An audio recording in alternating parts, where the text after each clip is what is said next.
तो hello and welcome दोस्तों। तो हम आज आ चुके हैं न्यू मॉडल क्वेश्चन पेपर के साथ, जो कि आपको पता है कि कंप्लीट साइंस 2 का हमने 30 क्वेश्चन बनाया है, जो कि आपको एक आइडिया देगा कि सीटी के पेपर में कैसे क्वेश्चंस आएंगे। कंप्लीट साइंस 2 के क्वेश्चन है जिनकी प्रोबेबिलिटी सबसे ज़्यादा है आने की। ठीक है, तो चलो इन क्वेश्चंस को स्टार्ट करते। एग्ज़ाम में 25 क्वेश्चन आने वाले, लेकिन हम यहाँ 30 क्वेश्चन कराने वाले, 5 क्वेश्चन एक्स्ट्रा कराएंगे ऐसे ही। और practice seed model question paper हम ऐसा अपलोड करते जाएंगे, इसलिए चैनल को सब्सक्राइब करना मत भूलेगा और वीडियो को लाइक कर देना। तो चलिए स्टार्ट करते। तो सबसे पहले चलते हैं क्वेश्चन नंबर 1 की तरफ। Filling the blanks is responsible for speciation. बताओ इनमें से कौन सी चीज़ स्पेशिएशन के लिए रिस्पॉन्सिबल है। और आपके बहुत से कमेंट आ रहे थे कि मैं जो हूँ सिर्फ आंसर को क्लियर करता हूँ, जो है कि चारों ऑप्शन नहीं पढ़ता। तो मैं दोस्तों चारों ऑप्शन इसीलिए नहीं पढ़ता क्योंकि अगर मैं चारों ऑप्शन पढ़ूँ ना, तो अपने ब्रेन को ऐसा लगता है कि मैंने ये चारों ऑप्शन कहीं देखा हो, और जब आप एग्ज़ाम में जाओगे तब आपको चारों आंसर क्लिक होंगे। क्योंकि एक मेंटली जो आपको, अगर मैंने एक क्लियर आंसर बता दिया, तो अगर मैं आपको आप एग्ज़ाम में जाओगे और वही आंसर अगर वो देखोगे तो क्लिक हो जाएगा आपके ब्रेन को, और बिना पढ़े ही आपको उस क्वेश्चन को समझ सकते हो, या फिर आपको याद आएगा कि मैंने ये क्वेश्चन किया था और वही वो आंसर। और मैं चारों करा दूँ तो ऐसा नहीं होगा। इसीलिए जो आंसर है मैं सिर्फ उसी की तरफ ज़्यादा ध्यान देता हूँ। ठीक है, इज़ रिस्पॉन्सिबल फॉर स्पेशिएशन। बताओ नीचे में से कौन सी चीज़ स्पेशिएशन के लिए रिस्पॉन्सिबल है। इसका आंसर होगा, देखो जेनेटिक वेरिएशन भी है, जियो मतलब जियोग्राफिकल चेंज और जियोग्राफिकल एंड रिप्रोडक्टिव आइसोलेशन। मतलब इसका आंसर होगा ऑल ऑफ दी अबो। ठीक है, अब आगे चलते हैं। ऑल ऑफ दी अबो इसका आंसर होगा। सेकंड क्वेश्चन है, is use in paleontological and orthology for determining the age of human fossils and manuscript. तो इसका आंसर बताओ क्या होगा। इसका आंसर होगा कार्बन डेटिंग। आपको जैसे कि पता होगा कि कार्बन डेटिंग मेथड से हम अपने जो फॉसिल्स की एज है वो फाइंड कर सकते हैं। ठीक है, इनकी एज अपन फाइंड कर सकते हैं by the carbon dating method. आपको ये ध्यान रखना है। आगे चलते हैं। This science of heredity is useful for. बताओ कि साइंस ऑफ हेरिडिटी यूज़फुल किस चीज़ के लिए है। देखो, treatment and prevention of heredity disorder, production of hybrid varieties of animal and plant, for diagnosis, या फिर ऑल ऑफ दी अबो। इसका आंसर होगा ऑल ऑफ दी अबो। ठीक है, आगे चलते हैं। Filling the blanks help in digestion of other substance and station of undigestion substance. बताओ क्या आंसर होगा। इसका आंसर होगा फाइबर्स। जैसे कि आपको दोस्तों पता होगा कि फाइबर डाइजेस्ट नहीं होता, लेकिन जो फाइबर है वो डाइजेशन में बहुत ज़्यादा हेल्प करता है। ठीक है, इसीलिए इसका आंसर होगा फाइबर। तो आपको इसका आंसर ध्यान रखना है, इसके भी आने की ज़्यादा से ज़्यादा पॉसिबिलिटी है आपके एग्ज़ाम में। अब आगे चलते। Carbohydrate of the food that we consume every day are mainly utilized by production of energy require for daily need. This energy is stored in the form of. बताओ ये कौन से फॉर्म में स्टोर होती है। इसका आंसर तो आसपास सभी को पता होगा, एटीपी। ठीक है, काफ़ी सिंपल क्वेश्चन था। The cyclic reaction of try carboxylic acid were discover by.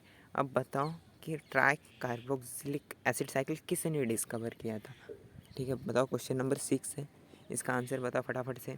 इसका आंसर है, जैसे कि आपको पता होगा, ट्राई कार्बोक्सिलिक एसिडिक साइकिल को हम क्रेब साइकिल भी बोलते हैं। इसीलिए यहाँ देखो ऑप्शन में उनकी जो सरनेम है उसमें क्रेब दिखाया है, तो इसीलिए सर हैंस क्रेब इसका आंसर है। Filling the blanks is one of the various reason responsible for evolution of each species. इसका आंसर क्या होगा, सोचो थोड़ा।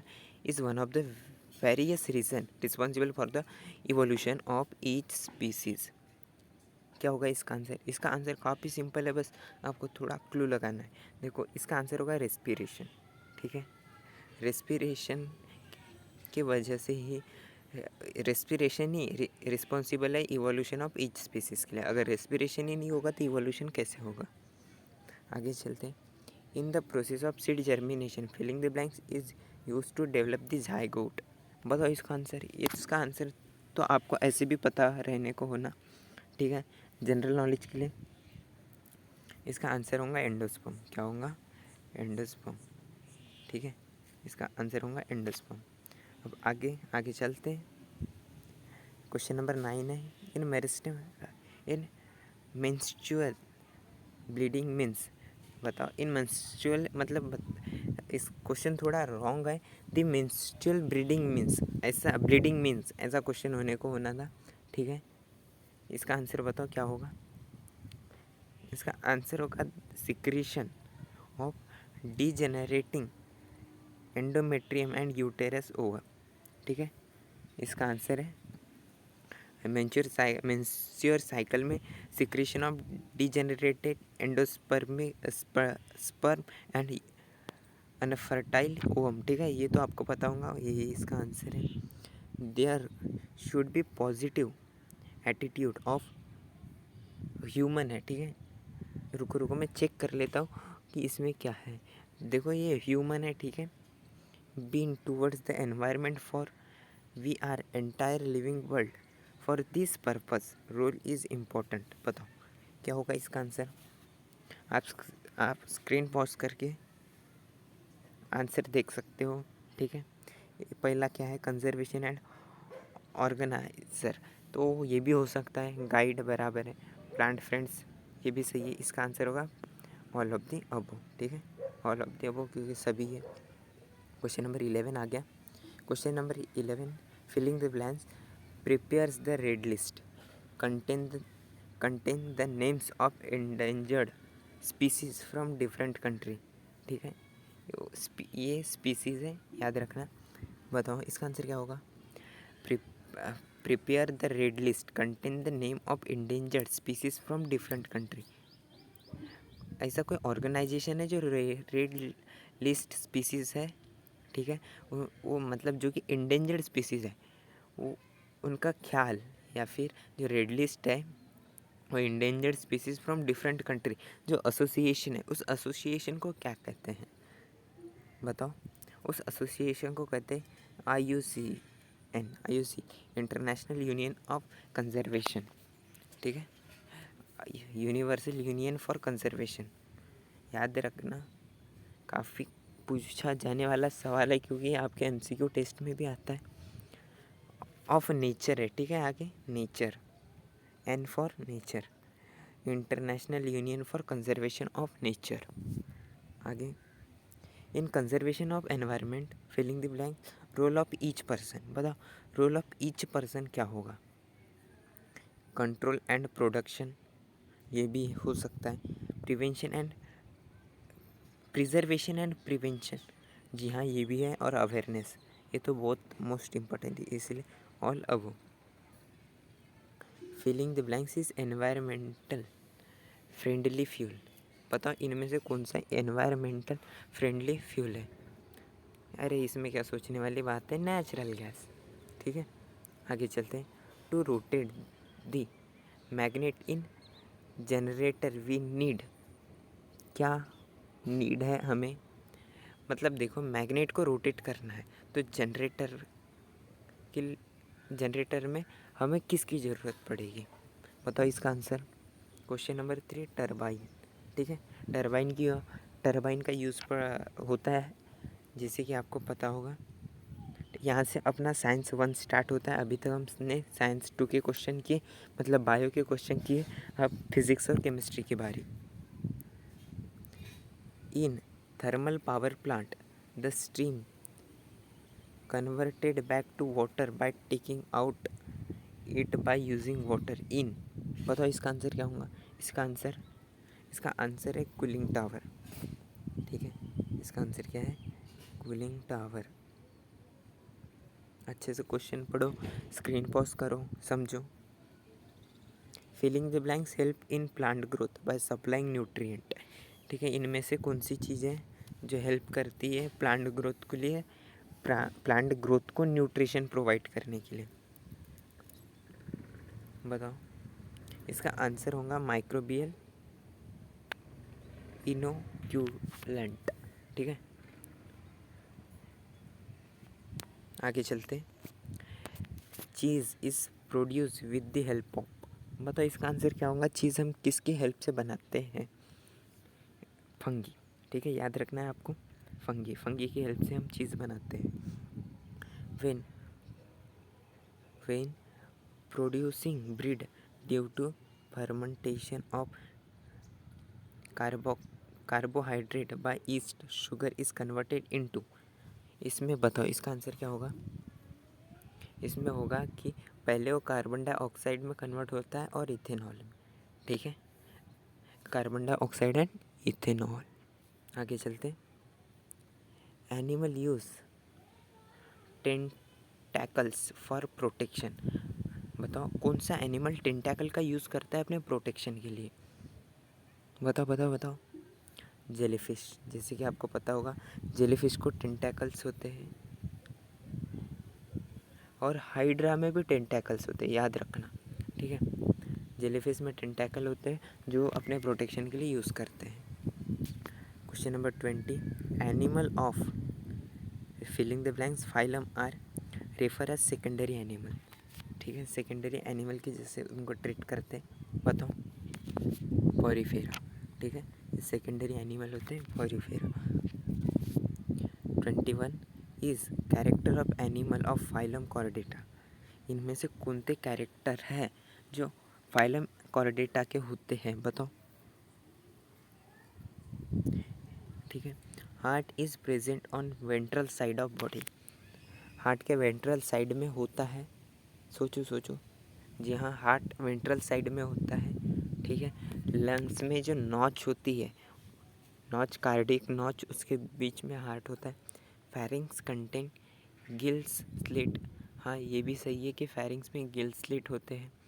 Tuber spinal cord is present on dorsal side of body. हाँ, स्पाइनल कॉर्ड डॉर्सल साइड में present होती है, इसीलिए इसका आंसर आएगा 4। ठीक है, the property of stem cell using self multiplying ability is called. बताओ ऐसे स्टेम की कौन सी प्रॉपर्टी है जिस वजह से वो सेल्फ मल्टीप्लाई होता है, उस प्रॉपर्टी को क्या कहते हैं। बताओ फटाफट से। उस प्रॉपर्टी को कहते हैं अपन सेकेंड प्लूरोपोटेंसी। ठीक है, प्लूरोपोटेंसी। आगे चलते हैं। इन एक मिनट, एक क्वेश्चन, एक मिनट दोस्तों, एक जस्ट अ मिनट। हाँ चलो स्टार्ट करते हैं। Question number 23। In forensic science filling the blanks is important. बताओ फॉरेंसिक साइंस के लिए क्या इम्पोर्टेंट है। DNA fingerprinting. बहुत ज़्यादा नाम सुने भी होंगे कि अपने फॉरेंसिक साइंस में डीएनए फिंगरप्रिंटिंग का बहुत ज़्यादा इम्पोर्टेंट होता है। Question number 24। Depending upon the source stem cell are of 2 type. बताओ इसका आंसर क्या होगा। इसका आंसर क्या होगा, बताओ बराबर से। इसका आंसर होगा एम्ब्रियोनिक स्टेम सेल और एडल्ट स्टेम सेल। ठीक है, ये टाइप है स्टेम सेल्स के, एम्ब्रियोनिक स्टेम सेल्स और एडल्ट स्टेम सेल। अब question number 25। Which of the following is not reason for mental stress. इनमें से कौन सी चीज़ है जो मेंटल स्ट्रेस के लिए नहीं है, मतलब इनमें से कौन सी चीज़ की वजह से मेंटल स्ट्रेस नहीं होता। बताओ फटाफट से अपना आंसर। उसका आंसर होगा हेवी हॉबीज़, मतलब आपकी बड़ी हॉबीज़ रहने से कोई मेंटल स्ट्रेस नहीं होता। 26।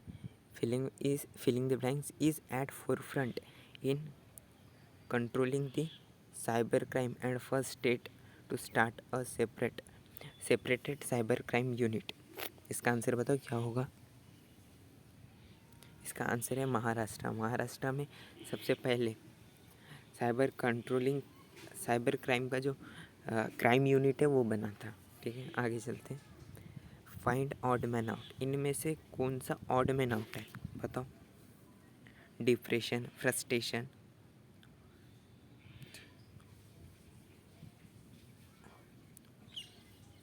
ऑटम्स या फिर काउंसलिंग। इनमें से क्या है बताओ फटाफट से। इसमें से आता है काउंसलिंग, याद रखना। Is type of animal disaster, is the type of animal disaster. बताओ इसका आंसर क्या होगा। इनमें से एनिमल डिज़ास्टर का कौन सा टाइप है। वो है बाइट ऑफ पॉइजनस एनिमल। ठीक है, ये डिज़ास्टर ही है एक तरह से, कोई पॉइजनस एनिमल का काट लेना। Is unknown man made disaster. ठीक है, 29 is unknown man made disaster. 29 बताओ, ये है एक्सीडेंट। मैन मेड डिज़ास्टर है, ये तीनों नहीं है। Is main aspect of disaster management cycle. ठीक है, अरे एक ऑप्शन रह गया है दोस्तों। ठीक है, और जो कि वही ऑप्शन है।